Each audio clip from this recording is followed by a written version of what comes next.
The three men who would define American politics for a generation sat in a windowless room beneath the Hay Adams Hotel, their shadows dancing in the light of a single lamp.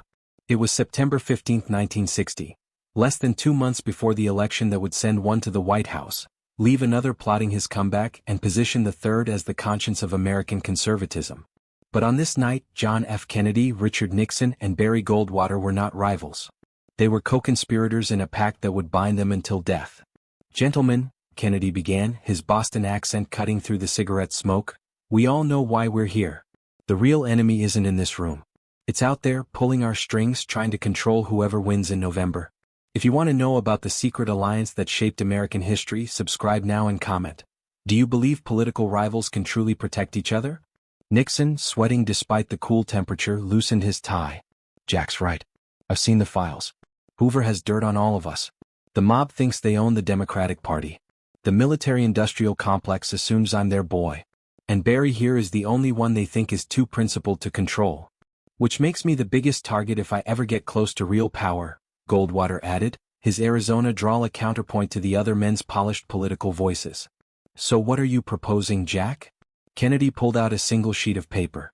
"A mutual protection pact. Whoever wins the presidency uses that power to protect the other two. We share intelligence about threats. We warn each other about plots. And if one of us is taken out..." He paused, the weight of the possibility hanging in the air. "The survivors expose everything." The document was simple, almost elegant in its brevity. 3 paragraphs outlining their agreement, spaces for 3 signatures. But the implications were staggering. Political rivals agreeing to protect each other against forces that threatened American democracy itself. "This is treason," Nixon said quietly. "Or the highest form of patriotism. I can't decide which." "It's survival," Kennedy corrected. "Do you know what Joe McCarthy told me before he died? He said the real power in Washington isn't elected. It's appointed, inherited, or bought. The president is just a temporary employee." "Well, I refuse to accept that." "And if we're caught meeting like this?" Goldwater asked. "Then we're 3 patriots discussing the future of America," Kennedy replied. "Nothing illegal about that. But gentlemen, once we sign this, we're bound by honor. Not law, not politics, but something deeper." They talked through the night, sharing intelligence they'd gathered through their various channels. Kennedy revealed mob connections within the Democratic Party, names of senators and congressmen who'd taken Giancana's money. Nixon exposed military contractors who'd promised him millions in dark money if he escalated tensions with the Soviets. Goldwater laid out the John Birch Society's plans to create chaos they could exploit. "Jesus," Nixon muttered after hearing about a planned false flag operation. "These people make us look like choir boys." "That's why we need this pact," Kennedy insisted. "Alone, any of us could be destroyed. Together, we might just survive long enough to actually govern." At 3:17 a.m. they signed. 3 signatures on a document that would never be filed, never be notarized, but would bind them more strongly than any legal contract. Kennedy tucked the original into his jacket. Copies would be made and secured, but the original would travel with him. A reminder of this moment when rivals chose country over competition. "What happens after November?" Goldwater asked as they prepared to leave through separate exits. "We play our parts," Kennedy said. "Fight in public, cooperate in private. Dick, you'll contest the results if you lose, but not too hard. Barry, you'll criticize whoever wins, but pull your punches on the real vulnerabilities. We need to look like enemies while being secret allies." "And if they come for one of us?" Nixon asked. "Then the other 2 raise hell," Kennedy said firmly. "Use everything, the press, congressional investigations, even blackmail if necessary. Make it clear that killing one of us means war with all of us." They shook hands, 3 men who understood they'd just created either the greatest political conspiracy in American history or the only thing standing between democracy and tyranny. November came and went. Kennedy won by the narrowest of margins. Nixon, honoring the pact, conceded gracefully despite evidence of fraud in Illinois and Texas. Goldwater continued building his conservative movement, but notably avoided attacking Kennedy on issues of national security or personal conduct. Behind the scenes, the pact activated immediately. When the CIA presented Kennedy with the Bay of Pigs plan, a discreet warning came through Nixon's channels. "It's a setup. They want you to fail." Kennedy scaled back the operation, limiting the disaster. When right-wing extremists targeted Goldwater for being too soft on Kennedy, information from the White House helped him identify and neutralize the threats. When Nixon faced financial ruin from bad investments, quiet money from Kennedy and Goldwater supporters kept him afloat. The system worked through 1961 and 1962. Secret meetings occurred monthly, always in different locations, always with elaborate security precautions. They shared intelligence about everything from Soviet moves to domestic threats. The Cuban Missile Crisis was navigated with input from all three, though only Kennedy got public credit. But by early 1963 the pressure was building. Those who thought they controlled American politics were growing suspicious. Why wasn't Kennedy being more aggressive with Cuba? Why wasn't Nixon publicly destroying Kennedy over the missile crisis? Why was Goldwater pulling punches in his criticism? They know something's different, Nixon warned during a March 1963 meeting in a Chicago warehouse. Hoover asked me directly if I had an arrangement with Jack. I denied it, but he didn't believe me. We knew this day would come, Kennedy replied. The question is whether we fold or double down. We double down, Goldwater said firmly. I'm planning to run in '64, Jack. I need to start attacking you more publicly. But you'll know it's just theater. And I'll respond in kind. Dick, you'll play the elder statesman, staying above the fray but ready to mediate. It might buy us time. But time was running out faster than they knew. By November 1963, Kennedy was receiving death threats daily. The Secret Service reported multiple plots, most traced back to groups that felt betrayed by his moderation. On November 18, Kennedy called an emergency meeting. They gathered in a New York safe house, the president slipping away from his official schedule. He looked haggard, knowing something his friends could only suspect. I'm going to Dallas, he announced. And I might not come back. Then don't go, Nixon said immediately. Make an excuse. Jackie's sick, whatever. I can't. If I show fear now, they'll know I know.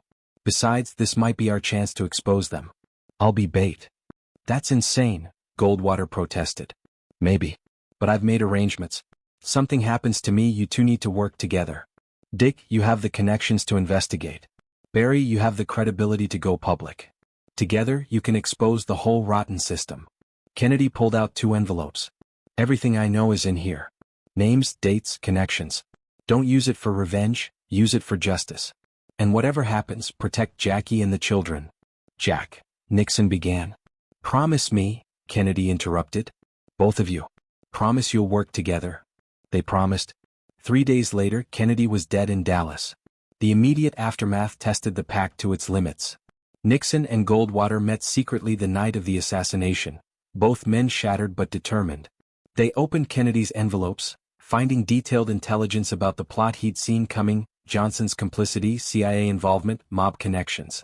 We have to be smart, Nixon said, his political instincts overriding his grief. If we move too fast, we'll join Jack. But we can't do nothing, Goldwater countered. They developed a strategy. Goldwater would publicly support the Warren Commission while privately documenting its failures. Nixon would use his connections to gather intelligence on the real killers. They would build a case slowly, carefully, waiting for the right moment to strike.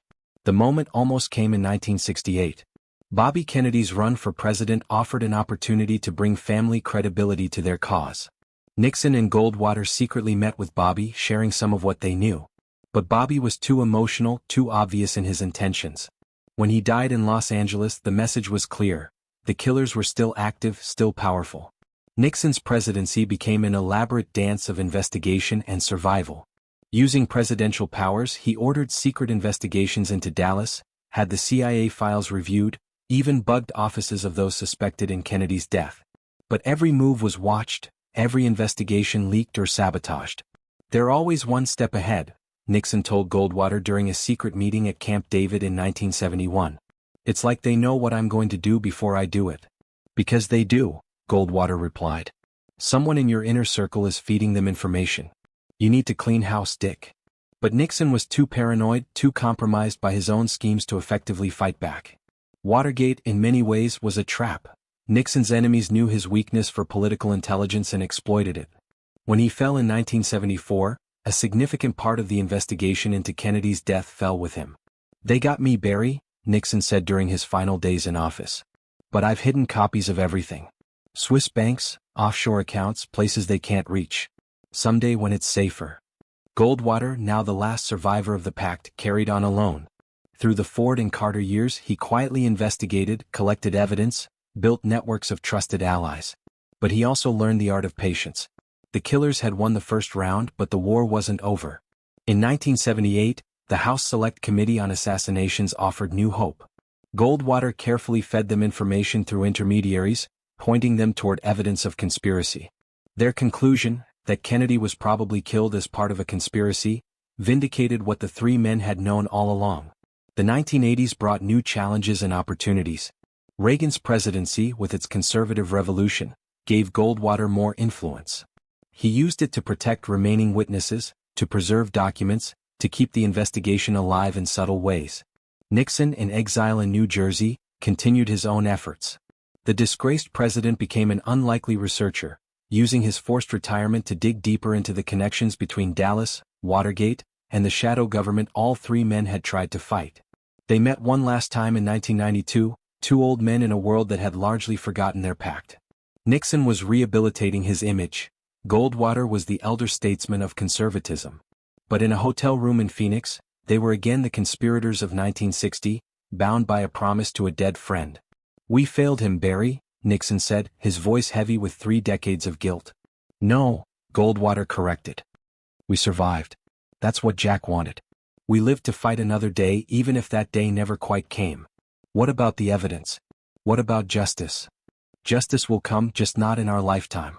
I've made arrangements, everything will be preserved, released when it's safe. The truth about Dallas, about the Pact, about everything."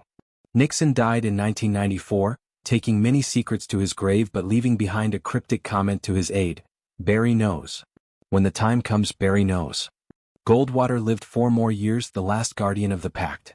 In his final months, he arranged for the distribution of the accumulated evidence. Swiss banks, law firms in multiple countries, trusted academics, all received packages with instructions for future release. The first revelations came in 2005, when a Swiss bank's 50-year seal expired. Documents emerged showing Nixon's secret investigation into Kennedy's death, including names of suspects never publicly investigated.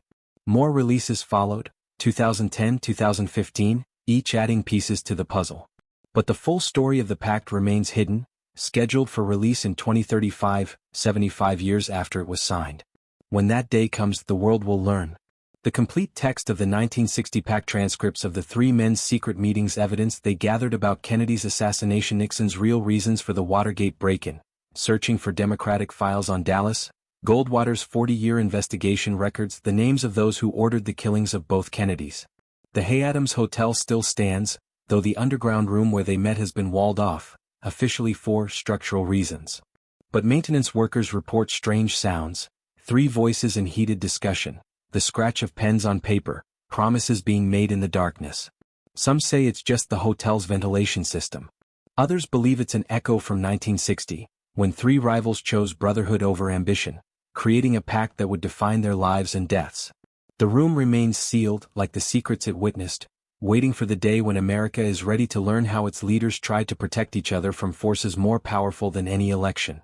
Nixon's final tape, discovered in 2018, contained a message for future historians: "We were enemies in public, brothers in private. Jack died for refusing to be controlled. I fell for trying to fight back. Barry survived by being patient. But we all kept faith with that night in 1960 when we chose country over party, truth over power." Goldwater's last written words, found after his death, were simpler: "The Pact held."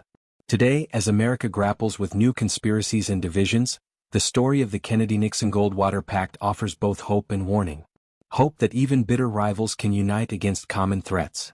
Warning that some forces are so powerful that even presidents working together cannot defeat them. The documents wait in their vaults, their revelations patient as justice delayed.